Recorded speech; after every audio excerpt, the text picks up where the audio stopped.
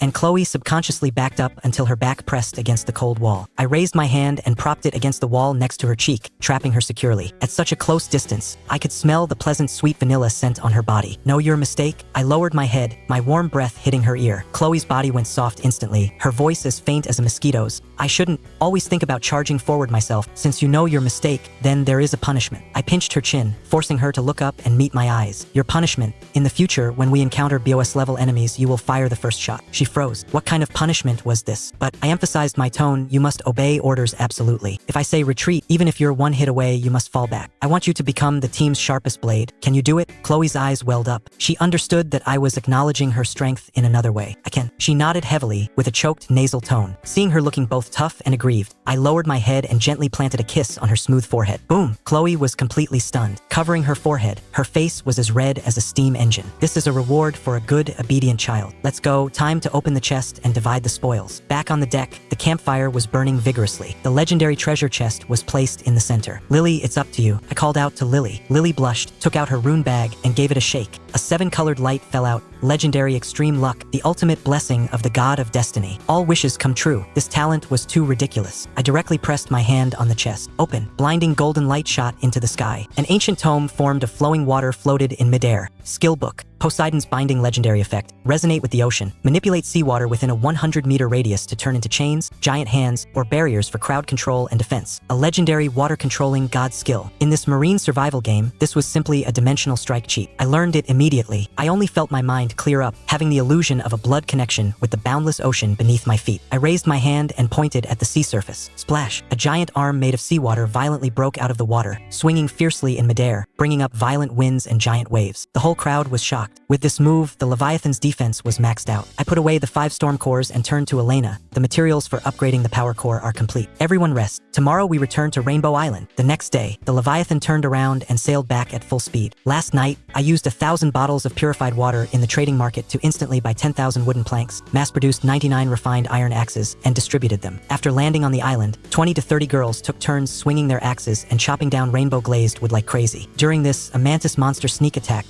I directly fired a Poseidon's binding, and 2 water chains instantly bound it in midair. Luna went up and decapitated it with 1 sword stroke, moving as smoothly as flowing water. At dusk, the collection of 1,000 units of rainbow glazed wood was complete. Back on the ship, I pulled out the epic blueprint. Blueprint, Tier 2 power core. Materials complete. Begin construction. Purple light shrouded the center of the ship. 10 minutes later, a dull roar resounded through the entire ship. A core covered in runes perfectly merged into the ship's hull. The simple ships will turned into a highly technological virtual control console. Unlocked active navigation. Maximum speed 40 knots. We never had to rely on the weather and wait for the wind again. I set the forward command. The stern turbine spewed out a dark blue water stream, and the Leviathan shot across the sea surface like an arrow leaving the bow. I forcefully turned the steering wheel, and the 100-meter giant ship traced a perfect drifting arc on the sea surface. Just as everyone was cheering and jumping for joy, an icy system prompt smashed down on our heads. Sea God's announcement. The second global tsunami will arrive at 9 a.m. tomorrow. The intensity will be dynamically adjusted based on the ship's overall strength. The deck instantly fell dead silent. Adjusted based on strength? That meant the stronger our ship, the more terrifying the tsunami. What are you panicking for? I shouted coldly, suppressing the panic of the entire crowd. In the past Raft era, the tsunami was a natural disaster. Now we are a level 6 voyage ship. The tsunami is a buffet sent to us by the sea god. Stimulated by my words, everyone instantly woke up. The monsters in the tsunami were all walking supply boxes. Elena immediately laid out the tactics. Zoe and Luna would block the door in melee, Chloe would suppress with dragon flame from the air, Sophie would control the field with bubbles, and the remaining 90+ girls would work in 2 shifts using hand crossbows for fire coverage. I would control the entire field. 8:50 a.m. the next day. Everyone was fully armed and stood in strict formation. The countdown reached 0. Rumble. On the distant horizon, a 10-meter-high black giant wave smashed over at a terrifying speed. On top of the wave crest were densely packed, roaring mutated sea monsters. Hold steady. I abruptly spread my arms. Poseidon's binding. The seawater within 100 meters of the Leviathan instantly boiled. Sturdy seawater barriers rose from the ground, forming a circular defense line. Boom! The The giant wave smashed fiercely against the water wall. A 1,000-meter radius trembled crazily. Countless monsters were directly smashed into pieces and swept away by the water wall. Some fish that slipped through the net crashed onto the deck using the impact force. Fire. Elena shouted. Swish, swish, swish. 90-plus hand crossbows spewed metal storms. A giant monster, an amalgamation of an octopus and a crab, charged up, sweeping its 8 tentacles. They'll take it. Zoe's petite body raised the tower shield to tank it head-on. With a loud thump, she plowed 2 deep trenches on the deck but held it firmly. Luna circled behind like a ghost, her short sword piercing into the gaps of the carapace. The root of its 3rd pair of walking legs on its abdomen is its nerve center. I roared while keeping weakness inside open. Luna lowered her body, backhanding a stab into the weakness. The giant monster let out a tragic scream and died on the spot. The second wave was even fiercer. A 10-meter-long, pitch-black deep-sea giant lizard elite monster pounced onto the deck, opening its bloody mouth to spew out a black energy beam pointing straight at our crossbowman formation. Courting death, with a thought, a giant seawater hand rose abruptly, firmly blocking the energy beam. Water vapor billowed wildly. Focus fire on its mouth. Chloe's dragon flame, Zoe's short spear, and dozens of crossbow bolts blasted into the giant lizard's mouth simultaneously. The giant lizard was beaten back continuously. I leaped high into the air, activating Charge Slash. The epic Reaper Scythe, carrying triple damage, descended from the sky like divine punishment, piercing through the giant lizard's head in one strike. First kill elite.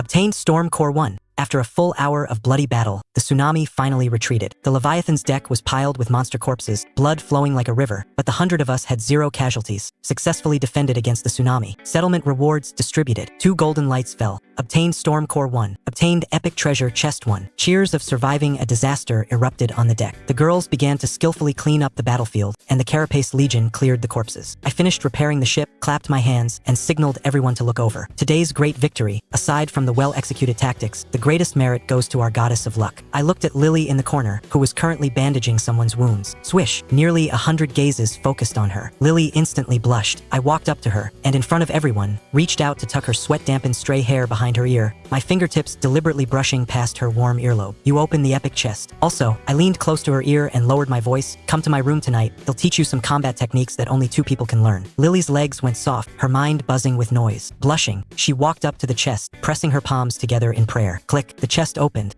Basic ecological garden upgrade component excellent, can start farming now. Siren's Ring epic mental power recovery 30, skill cost 20, and can store a water type skill for instant cast. Top tier mage artifact. I put it on immediately, my mental power recovering crazily. Next, we sorted out the light orbs dropped by the monsters on the ground. A large amount of wooden planks, iron blocks, and food, as well as a simple arrow tower blueprint and a seed exchange card. We can finally eat fresh vegetables. Luna rummaged out a card emitting white light from the pile of corpses. Drank Talent Awakening card. The whole crowd held their breath. Among the 99 girls, there were still a bunch of unawakened ordinary people. This thing could alter one's destiny against the heavens. I scanned the crowd and handed the card to a slightly chubby girl with extremely low presence who had worked the hardest carrying corpses just now. Patty, it's yours, because you exerted the most effort just now, rewarding based on merit. Patty took it with redrimmed eyes, awakening the gourmand talent on the spot. She could identify toxins and top-tier cooking. Perfect logistical support. With this, the spoils were divided, and everyone's strength skyrocketed. The night was as dark as ink. The door to the captain's cabin was knocked gently. Lily, clutching the hem of her prep school uniform, walked in nervously like a lamb waiting to be slaughtered. Captain, were you looking for me? I put down the long sword I was wiping, walked towards her step by step, and grasped her cold, small hands. Why are your hands so cold? I pulled her to the giant floor-to-ceiling window, gently wrapping my arms around her waist from behind. Through her thin clothes, she could feel my wildly beating heart. You are my goddess of luck. Without you, we wouldn't have survived until now. I lowered my head, my warm breath spraying by her ear. This reward, you must take it. I turned her body around, lowered my head, and kissed her. From raw resistance, she gradually sank into it, turning into a puddle of spring water melting in my embrace. Half an hour later, I helped her take off her shoes. Aren't you taking off the thigh-high socks? Leave them on, they have their uses. This night was very long. Early the next morning, sunlight spilled on the head of the bed. I teased the tip of Lily's nose, watching her shyly bury her face in the quilt. Just then, the icy mechanical voice exploded in my mind.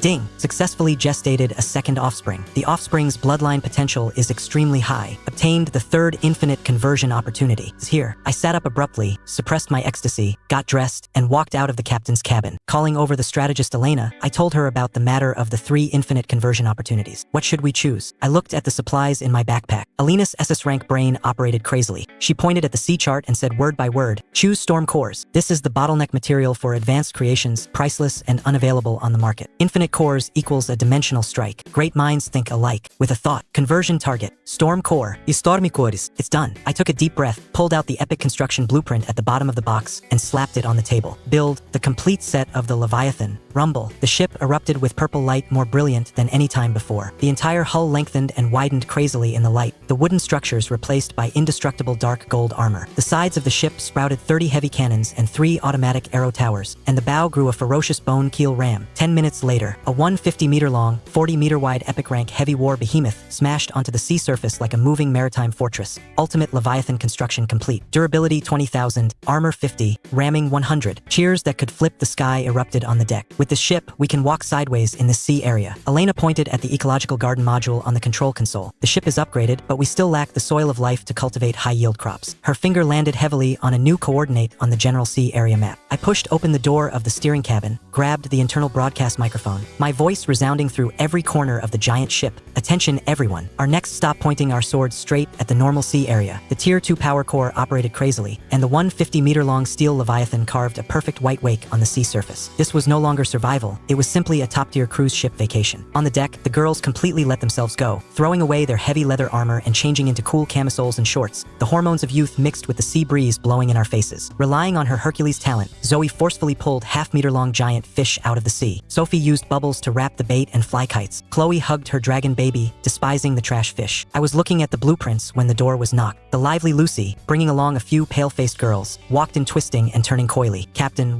that thing has come. Aunt Flo has visited. I suddenly realized that after 2 weeks of marine survival, the girls' physiological period had arrived. In the past, our nerves were tense and we couldn't care less, but now that life was comfortable, all the problems came knocking. There were exactly 99 girls on the ship, without tampons or panty liners. This was a devastating disaster. I immediately opened the trading market. This stuff had actually become a luxury item now. A pack of day-use pads actually cost 10 bottles of water. The World Channel was full of people cursing the sanitary pad scalpers, a bunch of grown men begging to buy at high prices for their girlfriends. I sneered. The sky-high prices in others' eyes, what was that to me? I found the few sellers with the largest inventory and directly private messaged them to buy everything. The other party, seeing the thousands of bottles of water I took out, was shocked into sending question marks wildly, thinking I was crazy. I was too lazy to talk nonsense and click trade. Then I swept the entire market of all stock. When I smashed several large boxes of brand new tampons and panty liners, piled up like a small mountain, onto the deck, all 99 girls were dumbfounded. Lucy screamed and threw herself on me, giving me a bear hug. The others surrounded me with red eyes, shouting long live, using a few thousand bottles of infinite water to exchange for the dead loyalty of the entire team of 100 people. This move opened up the situation. Massive profit. On the evening of the 4th day, the light dot on the sea chart overlapped with the normal sea area. As soon as we crossed the boundary, the atmosphere felt wrong. No gloomy winds, no rainbows. Everything was so ordinary it made people's hair stand on end. Elena activated the highest level radar. The screen showed that 30 nautical miles directly ahead, there was a massive island with extremely strong vitality. Exactly the place we were looking for the soil of life. Full speed ahead. When we got within 5 nautical miles, the alarms flashed wildly. Silas, all detection equipment has failed. Encountered unknown energy field interference. The screen instantly turned into snow, the data all a string of question marks. I activated weakness insight, and the pop-it-up information was even more outrageous. Dream garden. Status, slumbering. Prompt. Please do not disturb the elegant lattice sweet dreams. This was not an ordinary island at all. It was clearly a monster's lair. Level 1 alert for everyone. Nearly 100 hand crossbows loaded. The ship stopped on the sea surface. In the deathly silence, an ethereal female voice exploded directly in the depths of everyone's minds. Outsiders, thank you for intruding into my dream. The girls turned pale with fright. I shouted in a low voice to steady morale, called upon Zoe, Luna, and Chloe, and covered by Sophie's 7-colored bubble, we rode the landing raft to sneak onto the island. Stepping on the warm, soft soil,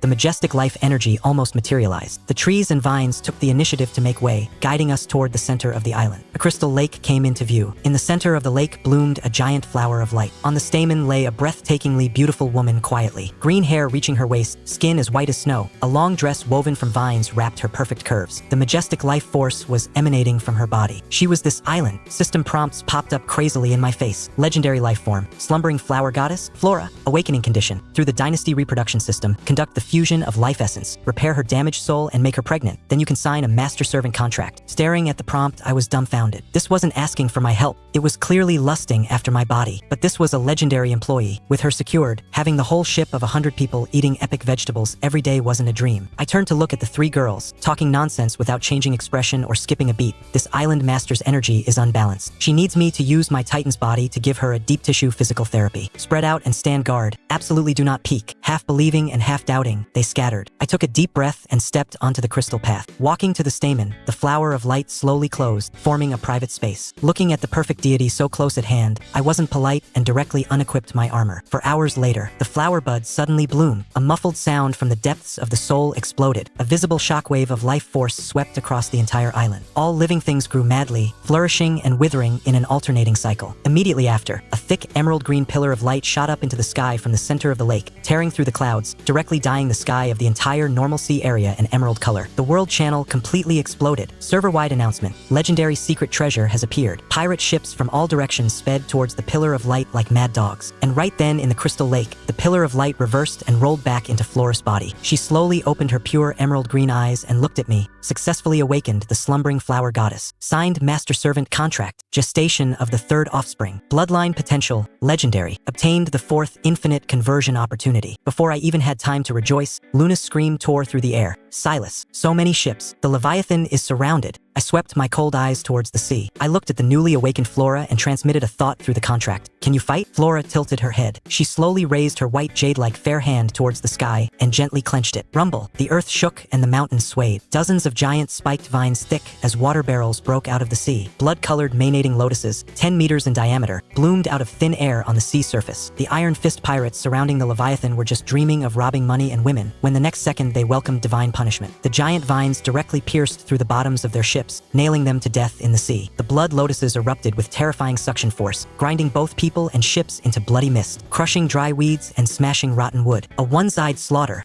Zoe and the other two looked dumbfounded from the shore, annihilating masts and oars with a wave of the hand. This is the power of a god. Flora walked barefoot up to me and bowed slightly. Flora greets master. Immediately after, she touched her flat lower abdomen and asked with a dorky and cute expression, "Master, when will I be able to bear fruit for you?" I almost choked on my spit. Chloe next to us broke her defenses instantly, looking at me as if she wanted to bite me twice. I coughed hurriedly to cover it up. This biology ritual is very complex. No rush. Let me ask you, where is the soil of life? Flora pointed at the ground beneath her feet as if it was a matter of course. The entire island is. Holy shit, we struck it rich. I directly pulled out the seed card, exchanged it for potato seeds, and handed them to her. Flora casually scattered them, green light rippling in her palm. 10 seconds. Only 10 seconds. The shriveled seeds broke through the soil, bloomed and bore fruit. Golden, sparkling potatoes bigger than human heads hopped out of the ground by themselves, piling into a small mountain. Epic rank golden holy crest potato. Eating it permanently increases constitution and spirit. Eating potatoes can even add stats. I shouted excitedly into the walkie-talkie. Bring tools, land on the island and dig dirt, but Flora found it troublesome. She walked to the shore, suctioning with her palm. The life essence of the entire island turned into billions of fireflies gathering in her hand, and the black soil under her feet instantly turned into gravel. The physical island collapsed with a boom and sank to the bottom of the sea. And in her hand, there was a miniature bonsai, packing up the house and taking it away. Back on the ship, Chloe was jealous, crossing her arms and coldly snorting at Flora. Flora thought this action was fun, mimicking Chloe by crossing her arms and turning her head, heavily snorting, almost twisting her neck. Then she mimicked her stomping a special steel plate and causing a loud bang. The whole crowd died laughing, and Chloe cried from anger. The night was deep. Elena knocked open the door of the captain's cabin. She wore a silk nightgown, her sheer black silk stockings wrapping her slender beautiful legs, and walked behind me carrying hot coffee, gently massaging my temples. "The fourth infinite conversion, have you thought about what to use it on?" she asked. I reached back and grabbed her hand, playing with it. Elena walked to sit opposite me, elegantly crossing her legs, the black silk rubbing and making a tantalizing rustling sound. "We lack nothing right now," she analyzed. "It's better to save this trump card and use it when we encounter rule-level items that can determine the world pattern." As expected of an SS-Rank tactical master, I stood up, propped my hands on the back of her chair, and trapped her in my embrace. My gaze swept over her snow-white cleavage. "The professor is right, but it's so late, you wouldn't want this precious set of black silk stockings to be ruined by seawater, would you?" Elena blushed and pushed me reproachfully. "You're twisting logic. Captain's orders." I leaned close to her ear. "The tactical meeting isn't over yet. We need to deeply discuss the duties of the captain's wife." Click, the lights went out. The fourth conversion was in no rush. The treasure right in front of me was the most fatal. Early the next morning, the deck was a flurry of chaos. Claire was holding Victoria's secret lace lingerie, chasing Flora, who only wore vines, all over the ship. "No, it's too tight." Flora protected her proud chest tightly, looking aggrieved. "They like freedom. They don't like being locked in a cage." I almost spat out a mouthful of old blood. I forcefully ordered her to adapt to local customs customs and change into a t-shirt and shorts, finally suppressing the spring scenery all over the ship. In the central large iron pot, Patty boiled the epic potatoes. Golden light radiated everywhere, and a strange fragrance assailed the nose. With one command from me, the 99 girls swarmed up like hungry wolves. I took a bite, and constitution and spirit instantly increased by 0.5. Just as I was enjoying it, I suddenly noticed the atmosphere was wrong. The epic-grade ingredient's energy was too violent. The girls couldn't handle it at all. They collectively caught a fever. Sophie's face was flushed, sweating profusely. Lily blurrily pulled open her collar, exposing a large area of snow white. Chloe directly took off her jacket, leaving only a tight sports tank top, her skin flushing an alluring pink. Alina's black silk was soaked in sweat, clinging to her skin and tracing a thrillingly fleshy feeling. The deck instantly turned into a massive sauna. Hormones and fragrant sweat mixed. The vast expanse of nearly 100 girls' white skin almost blinded my eyes. Nobody move, sit cross-legged and absorb the energy immediately. I suppressed the evil fire and roared. If it's really too hot, take off your jackets. Scientific heat dissipation. The girls felt as if granted amnesty, and clothes flew about. Flora leaned close, considerately helping to pull open my collar. Master, heat dissipation. I hurriedly pressed her hand down. Any more dissipation and this ship would capsize. A full hour later, the collective evolution was complete. Everyone's constitution broke into the double digits. Zoe excitedly flipped several somersaults, cracking her knuckles and talking tough. What was more fatal was that, after the evolution, these girls all became bolder. One by one, they surrounded me to touch my abs, their eyes turning stringy with desire, looking like a group of cheerleaders locking onto a quarterback. I was both crying and laughing, blocking a few wandering hands reaching for my pecs, when Sophie in the observation tower suddenly let out a piercing scream. Captain, something is drifting over ahead. It looks like a dead person. My heart tightened, and I was just about to pull out my binoculars to see what was going on. Buzz! A soul-striking ancient hum suddenly exploded. The sky was instantly dyed a pure gold. A giant golden light curtain descended from the sky, directly covering the entire sea area. So it wasn't a dead person, but the reflection of this damn announcement. Majestic characters floated on the light curtain line by line. Global announcement. The novice protection period has officially ended, opening the Sea Gods Mission Leaderboard, Global Survival Leaderboard, and Global Crew Leaderboard. The deck fell dead silent instantly. The girls were all dumbfounded. I immediately opened the panel. On the crew leaderboard, the Leviathan was ranked first. This was largely thanks to the recently subdued legendary flower goddess Flora. But this girl was an odd-air cable gardener handling logistics. If it really came to a fight, her ranking was too watered down. The second and third places had actually subdued local epic-level powerhouses, which was solid combat power. Opening the survival leaderboard again, my heart instantly sank. First place, level 8 War Fortress. Second place, level 7 Ghost Ship. And the Leviathan we had just upgraded was only ranked 5th. Are you kidding? We have infinite materials, why are we only 5th? Chloe stomped her foot in anger. The invincible confidence that had just been established on the deck was mercilessly shattered by the leaderboards. Quiet, I gave a low shout, suppressing the commotion. What does 5th place show? It shows we are not strong enough yet. Do you want to hide on the ship waiting to die, or personally forge the Leviathan into the true number 1? As soon as I said these words,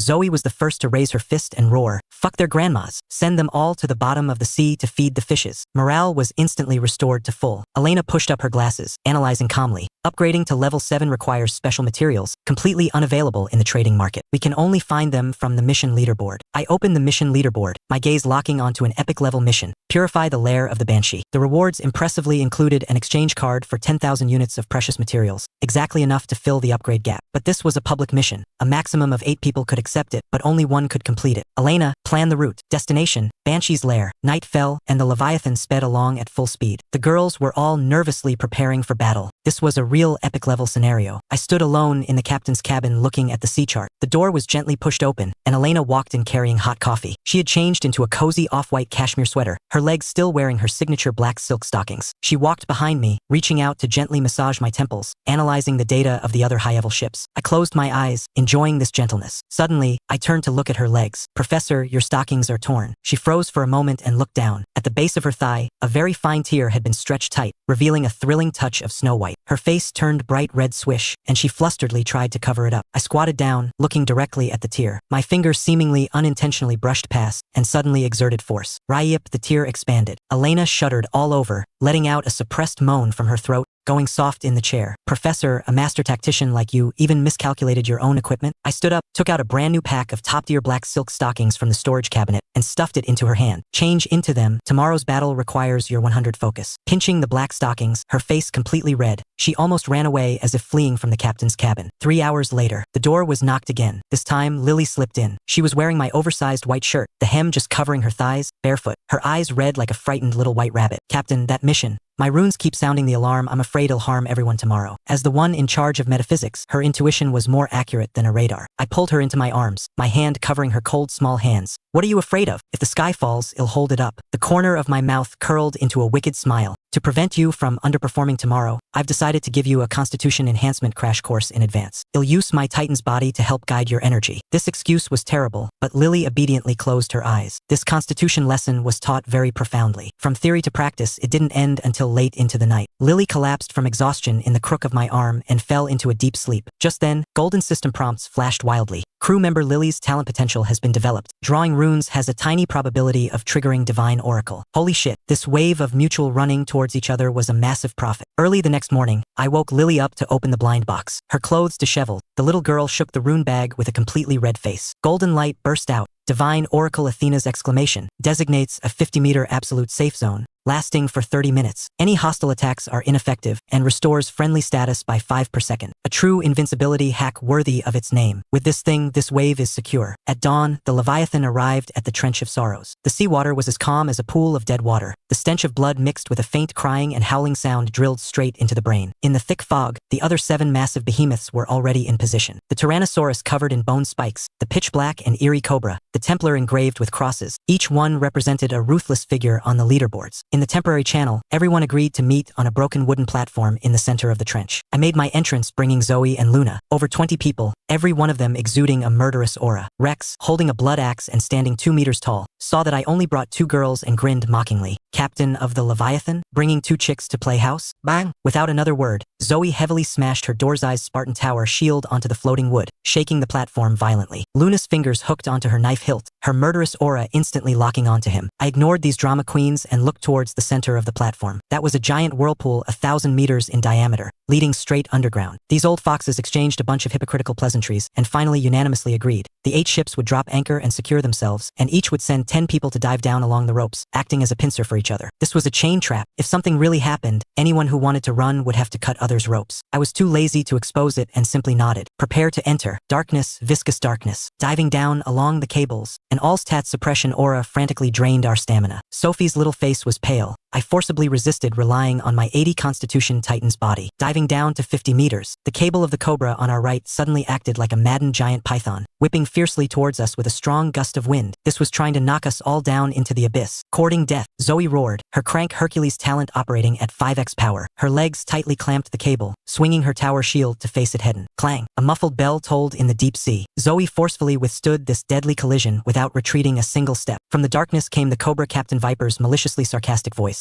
Oh my hand slipped and I didn't grab tightly. Please don't mind it. My eyes turned cold. Luna, send a return gift. The air distorted and Luna activated stealth mode, instantly vanishing. 2 seconds later, a shrill scream erupted from Viper's cable. The pirate covering their rear had a jet of blood spray from his right wrist, and his entire palm fell smoothly into the abyss. Luna reappeared beside me, her short knife untouched by a single drop of blood. The whole area fell dead silent. These old veterans finally understood that the girls from the Leviathan were all poisonous roses with thorns. Landing at the bottom in an underwater Gothic karst cave, a dilapidated altar stood in the center. Dozens of semi-transparent black human figures floated around. Shadow of wailing, 50 physical immunity, comes with mental pollution. Rex, who had the most explosive temper, swung his blood axe and charged. Die for me. A heavy, powerful axe strike hacked over, but the black shadow only swayed, returning a mental shockwave that directly knocked Rex staggering backward, his movements slowing down like an old man. Physical attacks were completely useless. I sneered, Chloe. Chloe snapped her fingers, and the little dragon baby flapped its wings and flew up. Roar. A scorching dragon breath mixed with golden lightning arcs swept through the monster horde like a high-energy laser cannon. Physical immunity. I'm dealing magical true damage. Upon contact with the lightning and fire, this group of difficult black shadows didn't even utter a scream before evaporating directly. The intense light illuminated the entire area. REX's eyes almost popped out. The other captains looked at our team, their eyes instantly filling with wariness and greed. We cleanly cleared out the mobs without messing up a single hair. Just then, a line of blue dread ancient Latin text appeared on the altar. Weakness insight automatically translated. Sacrifice 8 unyielding souls to awaken the master. My heart pounded. There were exactly 8 captains on the scene. This was a mutual kill dead end.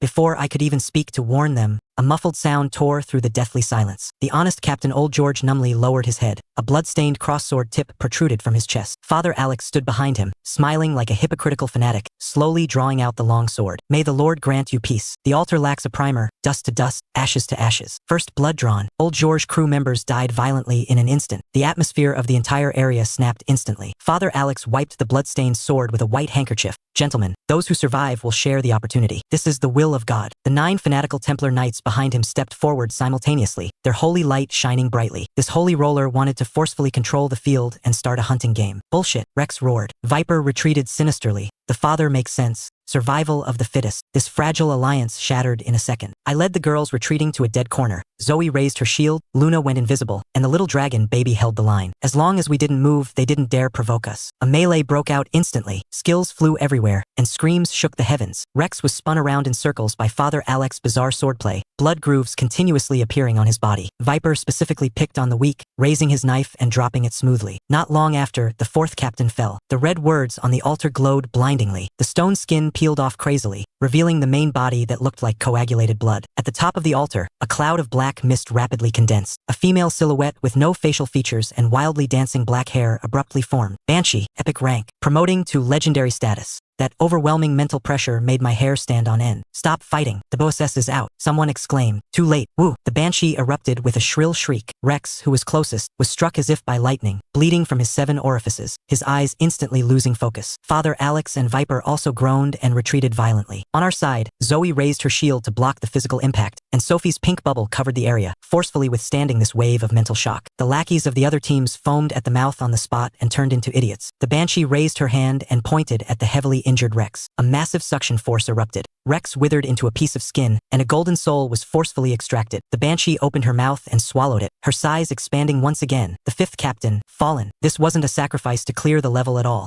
This was using lives to feed a monster. The Banshee turned her faceless head and locked onto the next snacked one with the most vigorous vitality. Father Alex. The hypocritical mask completely torn off. Father Alex looked fierce. Demon of hell, I represent the Lord to exorcise you. The muscles under his robe expanded crazily, growing to 3 meters tall, his entire body bursting with blinding golden light. S-rank talent. Paladin's golden armor. This holy roller indeed had a trump card. The Banshee swung her black mist arm, and a pitch-black energy whip tore through the air and lashed down fiercely. Clang. Father Alex crossed his arms to tank the damage hidden. The rocks beneath his feet shattered, and he was pushed backward, sliding out 2 deep trenches, but he forcefully held his ground. Although he talked arrogantly, his energy bar dropped by 20 directly. His eyes darted around, locking onto me who was watching the show. Leviathan people, still not making a move? Have your little dragon breathe fire again. He forcefully stomped his foot, his massive golden body charging towards the Banshee, but in midair, he bizarrely turned a corner, heading straight for us, diverting the disaster. He wanted to use us as cannon fodder, courting death. Zoe slammed her tower shield heavily on the ground. Luna held her dagger in a reverse grip. I didn't even lift an eyelid. Suddenly, the Banshee expanded violently. She stopped her movements, gathered power, and let out a non-discriminatory shriek 10 times more terrifying than before. Echo of despair full-screen AoE. A visible black shockwave detonated like a nuclear bomb. Father Alex, taking the brunt of it, was like being smashed head-on by a fully loaded truck. The 3-meter golden Bodis light flashed wildly, then instantly went out. With a bang, it exploded into a sky full of light motes. Father Alex collapsed to the ground, bleeding from his 7 orifices, twitched twice, and died violently on the spot. Viper, who was developing stealthily in the distance, also rolled all over the ground holding his head, screaming continuously, and directly turned into an idiot. In the entire karst cave, only our group remained. The Banshee slowly turned around, her hollow and terrifying aura locking dead onto the Leviathan's formation.